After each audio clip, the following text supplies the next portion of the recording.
Welcome to this lecture. In this lecture we are going to learn about keywords in Python.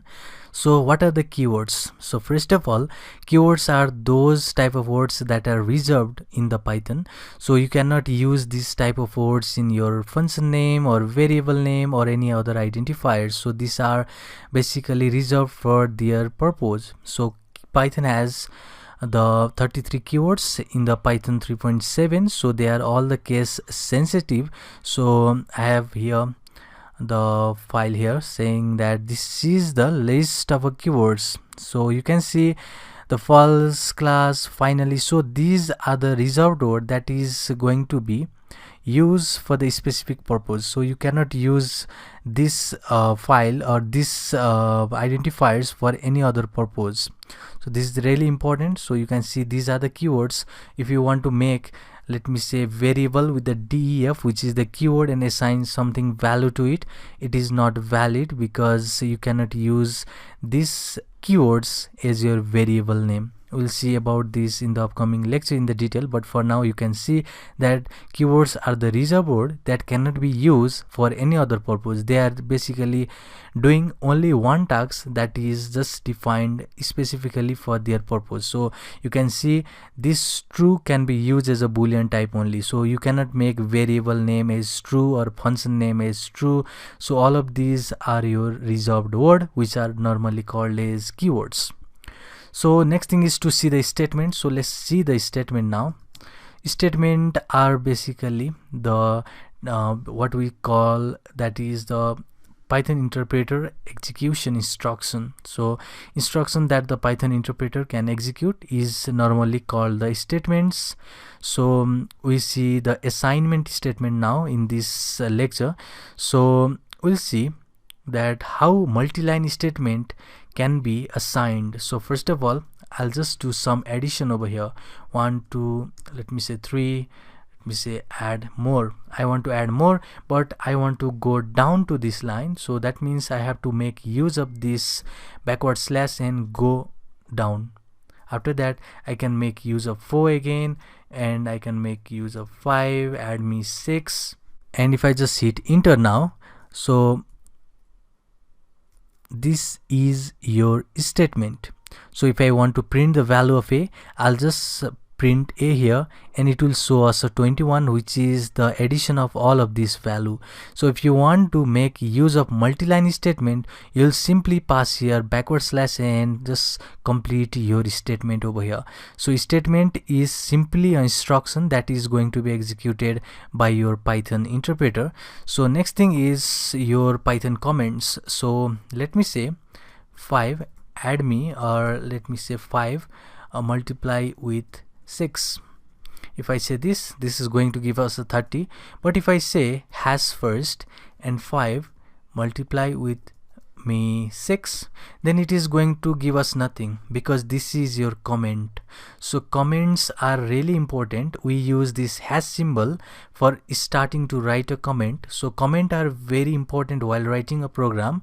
It will describe what's going on so that a person looking at your source code does have the feeling that this code is about the task that is going to be executed. Or basically if you just put any statement starting with this hash symbol, they are comment, they won't be executed with the Python interpreter. That means this will be ignored by the Python interpreter.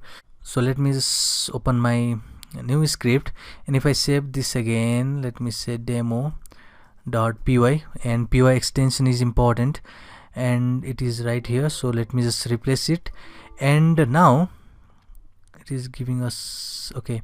So now if we have here the demo file, so we have 2 demo file. Let me just close one. So now if I say that let me just print hello first,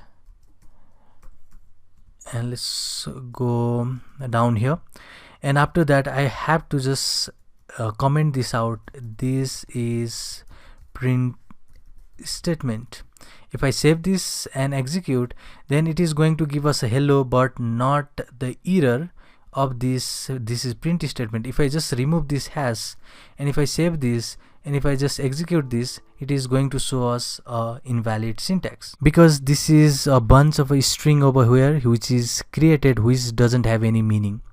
So if you want to give any information about the code, or if you want to just ignore that code to be executed by the Python interpreter, you simply put here hash to represent that this is your comment, and this won't be executed by the Python interpreter.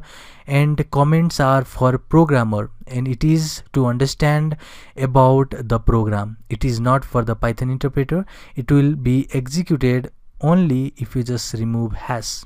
And if you want to give information about the code, you simply put hash and put the comment about what this code is going to do. In this case, this is the print statement that is going to be printed hello in the console.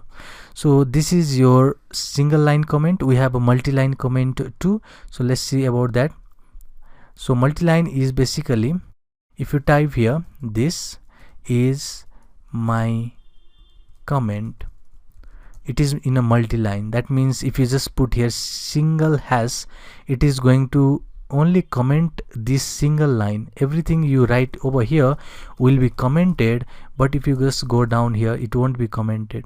So if you want to just make a multi-line comment, all you have to do is put here multiple quotes and just close with these multiple quotes.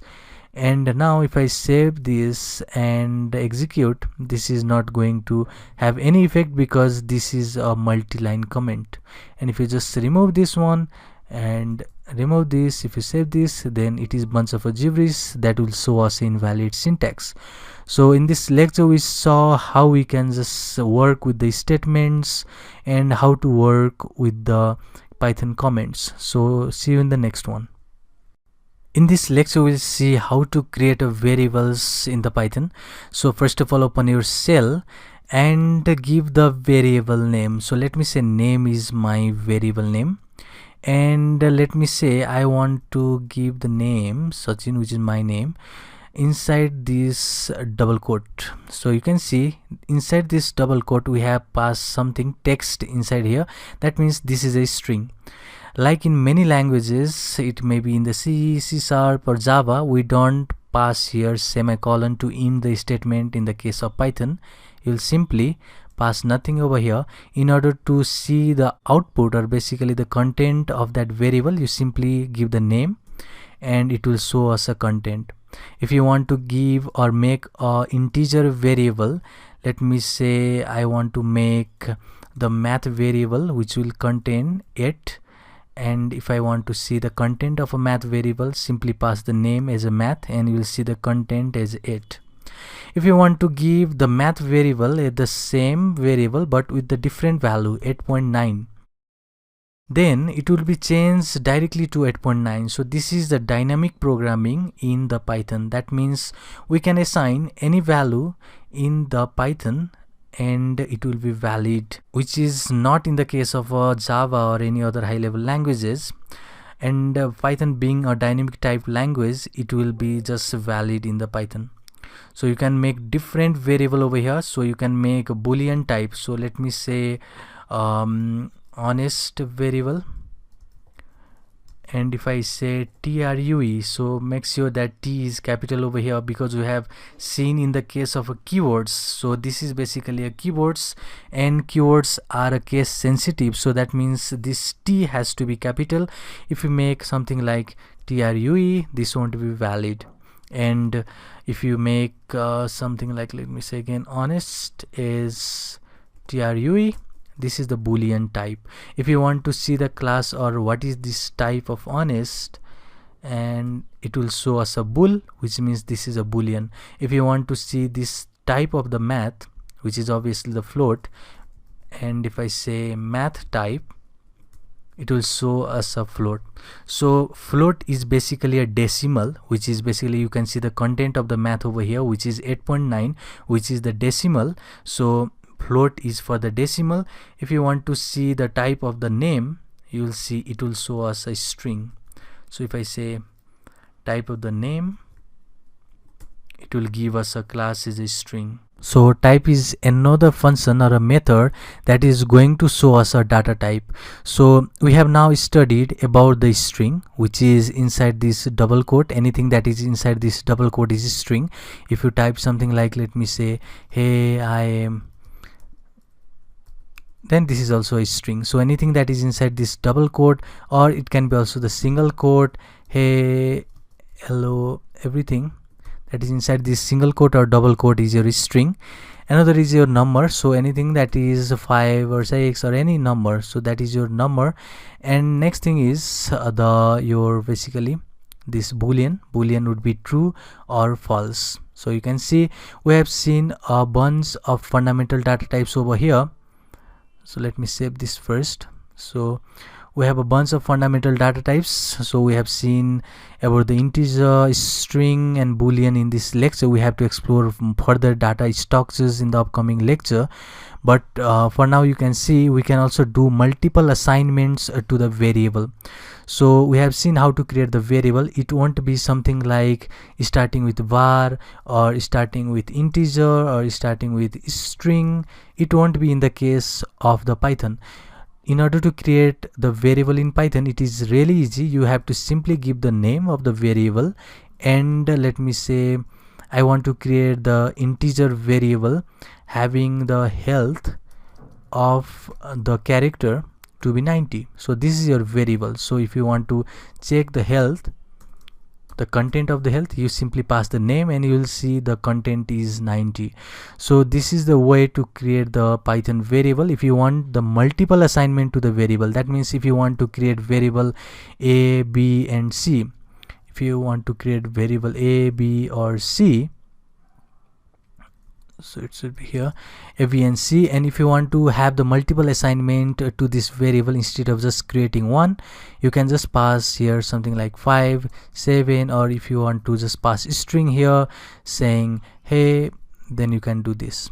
And now if you want to just check the value a, b, c, you can see it is 5, 7 and hey. If you want to see a variable, it is 5, b is 7, and if you see c, it will contain hey. So this is the multiple assignment to the variable, or basically the multiple variable. So we have a rule or naming convention to create the variable in the constants in all programming language, and that is the camel case.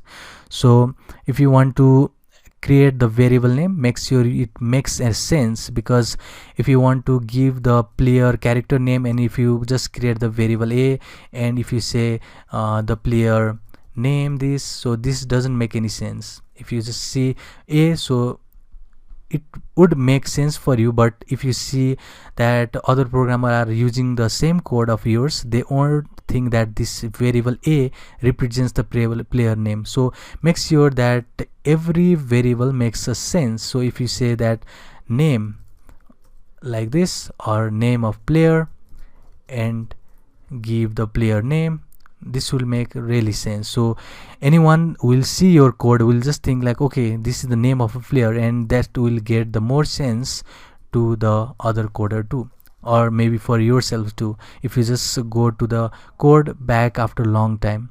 So next one is to use the camel case. So camel case is really important notation to declare the variable, and it starts with the lowercase. So if you want to say create the name with the my age, so I'll say 89, and if I just print my age, then it is saying 89 over here.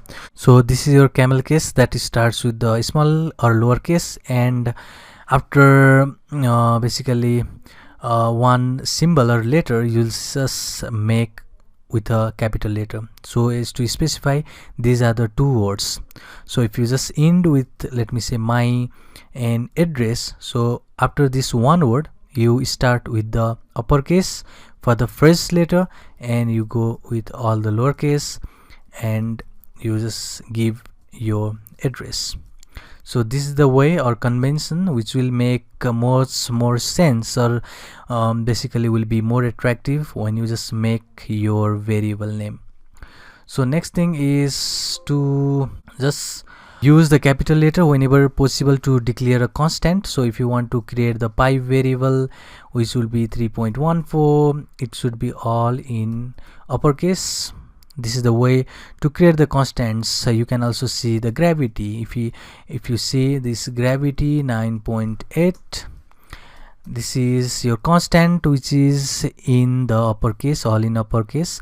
And never make use of a special symbol in the case of making the variable. So making like my has is and 90, this is not valid. This is not valid in the case of Python. Never make use of a special symbol while creating the variable. So a special symbol can be like this exclamation mark, @ sign, hash sign, or basically the $sign. All of these special characters are not valid, or the percentage, modulo sign, this won't be valid in the case of the Python, because all of these had the special meaning in Python. So this modulo is for the division, and this $sign and this hash for the comment, this all have the special meanings, so you can't make use of this in the variable name. So next thing is that you do not have to start your variable with the digit. So if I say 9 my name, and if I say hey, this is not valid because you can't have the variable that is started with the digit. Next one is that we have to put the constants in the separate module, and we'll learn about that in the upcoming lecture. But for now, just remember, for the constants, it better is to make a simple Python file where you can have all of the constant sorted in that file, and we'll make use of that file as a constant file, and we'll import and use in the different file. So these are the type of basics and the naming convention that we have to follow while creating the variable name, and that is to make much more sense while creating the variable and working with the logic in the upcoming lecture. But for now, we'll see about the type conversion. So I'll just open this demo file, and or basically we'll just go with the cell, and I'll show you here. So let me clear this first, or let me just close out and open the new terminal or new cell. And now here, all you need to do is, first of all, let me say input command. So input is going to input you something. So I'll say enter your age. So I'll just say this, enter your age, and let me say that it should be inserted in the variable name age.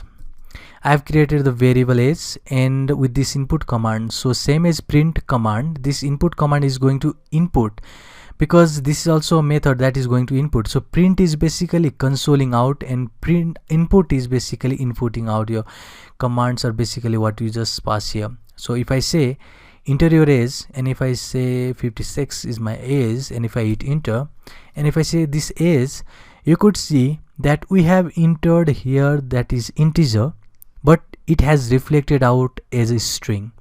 So I have already told you in the before lecture that anything is inside this double quote is a string, and if you see that is this 56 is the integer. So if I say type, which is the method to check that, if I say 56, then it will get you a string, which is a string. So if I say type only 56, now it will show us a string, basically integer, because this is an integer.